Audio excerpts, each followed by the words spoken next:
আসসালামু আলাইকুম। সবাই কেমন আছেন? আলহামদুলিল্লাহ আমরা সবাই ভালো আছি। প্রতিদিনের মতো আজকেও একটি নতুন ভিডিও শুরু করেছি। এখানে যে দেখেন কতগুলো টমেটো কিনেছি বাসার সামনে থেকে। আমাদের বাসার সামনে সবসময় সব কিছু পাওয়া যায়। সারাদিন তরি তরকারি ভ্যান আসতে থাকে। এখানে অনেক সুন্দর বেগুন পেয়েছি। আজকে বেগুন ভর্তা করব। আর এই বেগুন ভর্তাটা করলে খুব মজা লাগে। এটার মধ্যে বিচি কম। এই যে বেগুনগুলো খুব সুন্দর। এখন কিন্তু সবজি খুব দামেও খুব সস্তা। এই বেগুনগুলো 30 টাকা কেজি নিয়েছে। এত সুন্দর বেগুনগুলা। এই বেগুন আজকে আমি ভর্তা বানাবো। আর এখানে অল্প কিছু সিম কিনেছি আমি। আমার যেহেতু মানুষ কম তাই আমি এখানে 250 সিম কিনেছি। এই সিমগুলো সব সবজির দাম এখন খুবই কম। আর এখানে বেশি করে টমেটো নিয়েছি। টমেটো ভর্তা খাবো, সালাদ খাবো, তরকারিতে দিব। আর আমি এবার কখনো করি না, এবার একটু সস বানাবো। আমার সাফন সস খুব পছন্দ করে, সব কিছু সস খায়। এগুলো আদা পাকা কিনেছি, এগুলো আমি মাছের তরকারিতে দিয়ে খাবো। আর এগুলো একটু বেশি পাকা কিনেছি, এগুলো দিয়ে আমি সস বানাবো। আমি কখনো বানাইনি, ট্রাই করবো এবার।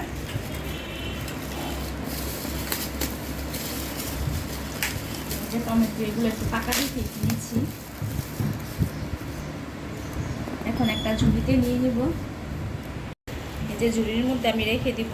আমার কাজ শেষ করে তারপর আমি যখন সময় পাবো টমেটো সসটা বানায় রাখার চেষ্টা করব। টমেটো সসের জন্য আমি লাল টুকটুকা দেখে টমেটো নিয়েছি।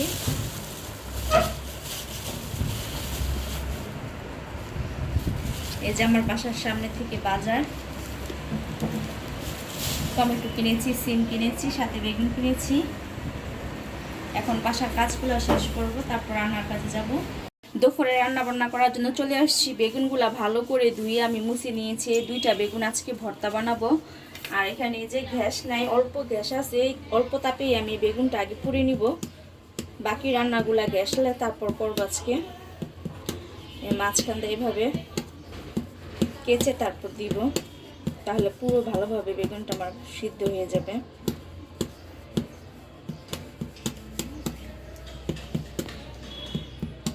যে বেগুনটা ছড়িয়ে দিয়ে এভাবে ফুটা করে দিচ্ছি। এখন এই যে এটা এভাবে অল্প আছে আমার বেগুনটা আমি সিদ্ধ করে নিব, মানে পুড়িয়ে নিব। অল্প আছে একটা বেগুন আমি পুড়ে নিয়েছি, যার একটা বেগুন পোড়া হয়ে গেছে। এখন আমি তুলে রাখবো। আর এখানে এই যে সিম সিদ্ধ বসাইছি, সিম ভর্তা করবো। মাঝখান আমি যেভাবে ফেলে দিয়েছি, এই সিমটা সিদ্ধ করে নিব এখন। এখানে আমার সিমগুলো সিদ্ধ হয়ে গেছে। এখন আমি এই যে দেখেন গ্যাসের তাপ এখনো আসেনি, 2:30 বাজে। এখন আমি এই যে টমেটোগুলো পুড়ে নিব। এখন তার মধ্যে দিয়ে টমেটোগুলো এই যে মাঝখান দিয়ে আমি এভাবে কেটে দিয়েছি। এখন এর উপরে একটু লবণ দিয়ে দিব, অল্প একটু লবণ ছিটাই দিব। এই টমেটোটাও পুড়ে নিব। আজকে টমেটো ভর্তা করব, বেগুন ভর্তা করব, সিম ভর্তা করব, আজকে সব ভর্তা। সাথে ইলিশ মাছও পানি খোলা দিব। এই যে এটা ভালো করে পুড়ে নিব। এখানে ভর্তার জন্য সবকিছু আমি রেডি করে রেখেছি, পরে ভর্তাটা করবো। আর এখানে যে ইলিশ মাছ কেটে নিয়েছি, ইলিশ মাছটা পানি খোলা দিব সরিষার তেল দিয়ে। এখন আমি পরিমাণ মতো সরিষার তেল দিয়ে দিব। এখানে সরিষার তেল দিয়ে দিলাম। এর মধ্যে আমি দিয়ে দিব কালো জিরা,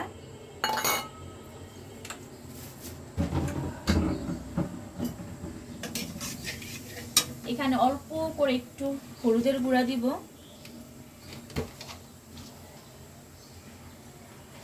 সামান্য একটু হলুদের গুঁড়া দিলাম। আর দিব একটু লবণ দিয়ে দিলাম। আজকে আমি একটু অন্যভাবে ইলিশ মাছের পানি খোলাটা দিব। যে মাছটা একটু হালকা ভেজে নিব।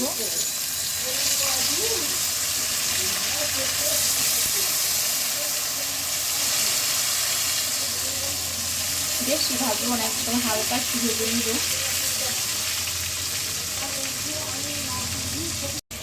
এখানে মাছটা আমি হালকা ভেজে নিয়েছি। এখন আমি পানি দিয়ে দিব এই মাছের উপরে।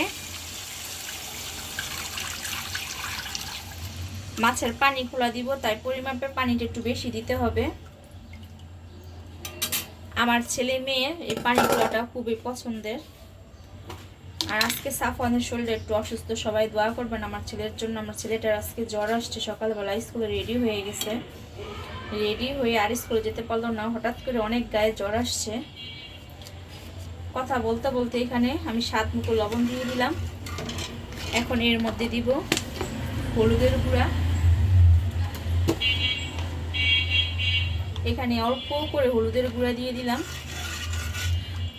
আমি আজকে খুব কম মশলা দিয়ে মাছটা পানি খোলা দিব। মাছ পানি খোলা কিন্তু অনেকভাবে দেওয়া যায়, আমি আজকে কিভাবে পানি খোলাটা দিচ্ছি সেটাই আপনাদের শেয়ার করতেছি। এখানে মাছকান্দা এই যে চেড়ে দিছি, ওটা কাঁচামরিচ দিয়ে আমি পানিটা ফুটে উঠলে আমি আরেকটা মশলা দিব। এখন এটা ঢেকে দিব।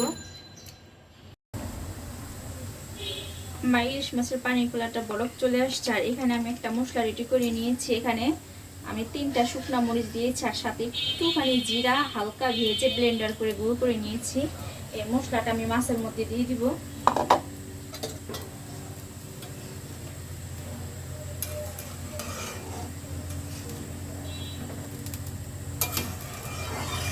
আর পাশের চুলা ভাত বসিয়ে দিয়েছি। এখন একে একে সব ভর্তাগুলা করে নিব। আর এই যে ইলিশ মাছের পানি খোলাটা কিন্তু আমার বেশি হইতে সময় লাগবে না, আমি কিন্তু আর এখানে কিচ্ছু দিব না। আর একটু জাল দিয়ে নিলে আমার ইলিশ মাছের পানি খোলাটা হয়ে যাবে। খুব অল্প মশলা দিয়ে আজকে পানি খোলাটা দিলাম। আর ইলিশ মাছেতে এমনিতেই অল্প মশলা দিতে হয়, সবাই আমরা জানি সেটা। চুলাতে রান্না বসায় রেখে আসছি। আর এখানে ভর্তাগুলো বানিয়ে নিয়েছি। এখানে বেগুন ভর্তা, পুরে বেগুন ভর্তা বানিয়েছি। এখানে সিম ভর্তা করেছি। আর এখানে পোড়া টমেটোর ভর্তা করেছি। এখন খাবারটা গুছাই নিব, সবাই খেয়ে নিব। আর এখন এমনিতে অনেক দেরি হয়ে গেছে, তাই ভর্তাগুলো শেয়ার করতে পারলাম না। আমি করে ফেলেছি ভর্তাগুলা, যেমন সবগুলা ভর্তা আজকে। এখানে আমার ইলিশ মাছের পানি খোলাটাও হয়ে গেছে, যেটা এখন রান্নার পর। এই যে আমাদের দুপুরের খাবারটা গুছিয়ে নিয়েছি, আমি মেয়ে খেতে বসছি। আর এই যে দেখেন আমাদের সাফওয়ান শরীর অসুস্থ, জ্বর, ওর জন্য ভর্তা করছি আজকে, যেন ভর্তা হলে কটা ভাত খেতে পারে, কিন্তু এখন খাবে না, শুয়ে আছে। ও পরে খাবে, ওকে পরে খাওয়া দিতে হবে। এখন আমি খেয়ে নিব মেয়েকে নিয়ে। প্রথমে আমি টমেটো ভর্তাটা খাবো। পোড়া টমেটো ভর্তা অনেক দিন হয়েছে খাই না। বিসমিল্লাহ।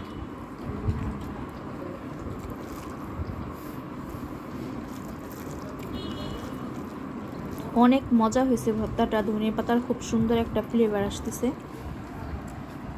আর ইলিশ মাছের পানির খোলাটা আমি চুলাতে রেখে আসছি, ভর্তাটা খেয়ে তারপর নিয়ে আসবো।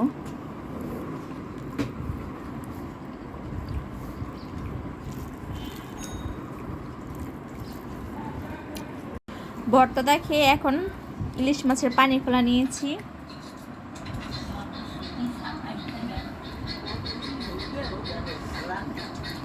ইলিশ মাছেতে আমি একটু বেশি ঝোল রেখেছি, কারণ আমরা যেমন ডালের মতো করে খাই।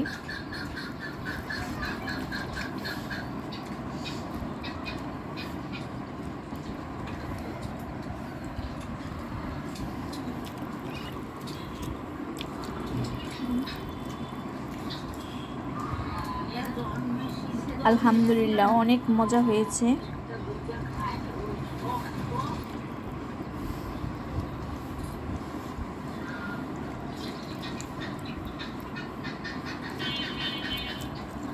আমার ছেলের জন্য করছি, অথচ আমার ছেলেই খাচ্ছে না। ঠিক আছে, তাহলে খাবারটা শেষ করি। এখানে রাতে খাওয়ার জন্য, রাতে ভাত আছে, ভর্তা আছে, এখন কেউ খাবে না রাতে, সবাই সবজি দিয়ে নুডলস খাবে। এখানে তাই সবজি কেটে নিয়েছি। সবজির মধ্যে আছে গাজর, সিম, পাতাকপি, আর এখানে পেঁয়াজ ক্যাপসিকাম কেটে নিয়েছি, সাথে 2টা ডিম নিয়েছি। আর এখানে মামা নুডলস নিয়েছি স্পাইসিটা। আমি পরিমাণ মতো তেল দিয়েছি। এখন পেঁয়াজ দিয়ে দিব।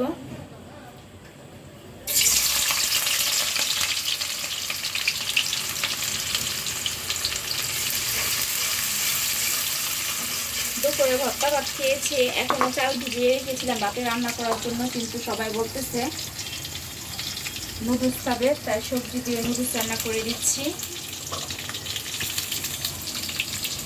এই যে এখানে ভাতের চাল ভিজিয়ে রেখেছিলাম ভাতে রান্না করার জন্য, এটা রান্না করা হবে না, সবজি নুডলসে রান্না করব। এখন পেঁয়াজটা ভেজে নিচ্ছে, পাশে হাঁড়িতে একটু পানি বসিয়েছি, নুডলসটা ভাপ দিয়ে নিব, মানে সিদ্ধ করে নিব। আমি এখন এই সবজিটা দিয়ে দিব, একটু বেশি করে সবজি দিয়েছি, বেশি করে সবজি দিয়ে রান্না করলে নুডলস অনেক মজা হয়, আর আমার সাহেব খুব পছন্দ করে, তাই একটু বেশি করে সবজি দিয়েছি। এখানে অল্প করে লবণ দিয়ে দিব, স্বাদ মতো লবণ দিয়ে দিব।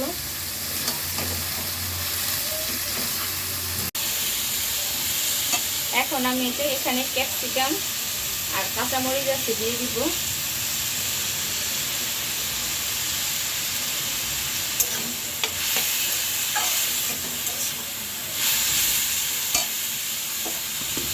আর এখানে পানিটা বরফ চলে আসছে, এই যে সবগুলা নুডলস আমি প্লেটের মধ্যে নিয়েছি, এখন এটা দিয়ে দিব।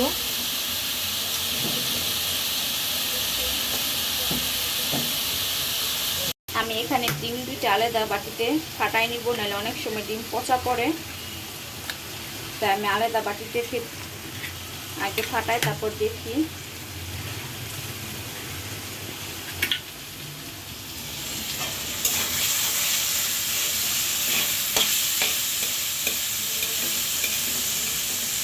এখন এর মধ্যে ডিমটা দিয়ে দিব।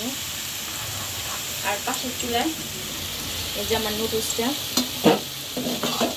সিদ্ধ হয়ে গেছে,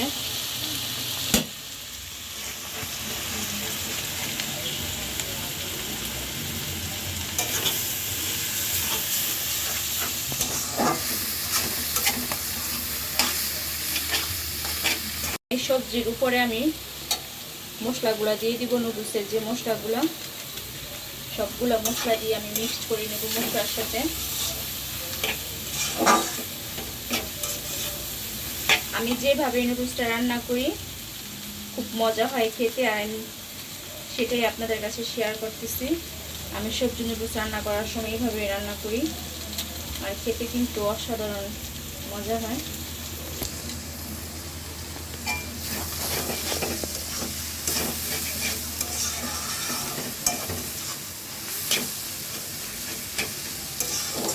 ভালো করে মিক্সড করে নিয়েছি, এখন আমি এর উপরে এই যে সিদ্ধ করা নুডলসটা দিয়ে দিব।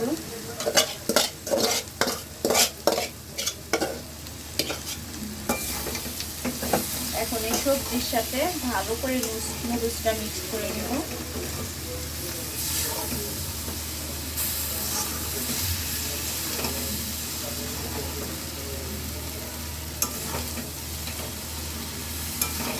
চুলার আঁচ কিন্তু আমি কমাই দিচ্ছি, চুলার আঁচ কমিয়ে এখন ভালো করে নুডলসটার সাথে সবজিটা মিক্স করে নিতে হবে।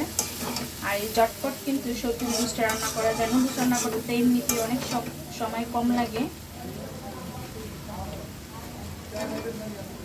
আস্তে আস্তে সবজিটার সাথে আমি মিক্স করে নেব। আমার মতো কে কীভাবে নুডলস রান্না করেন কমেন্টে জানাবেন।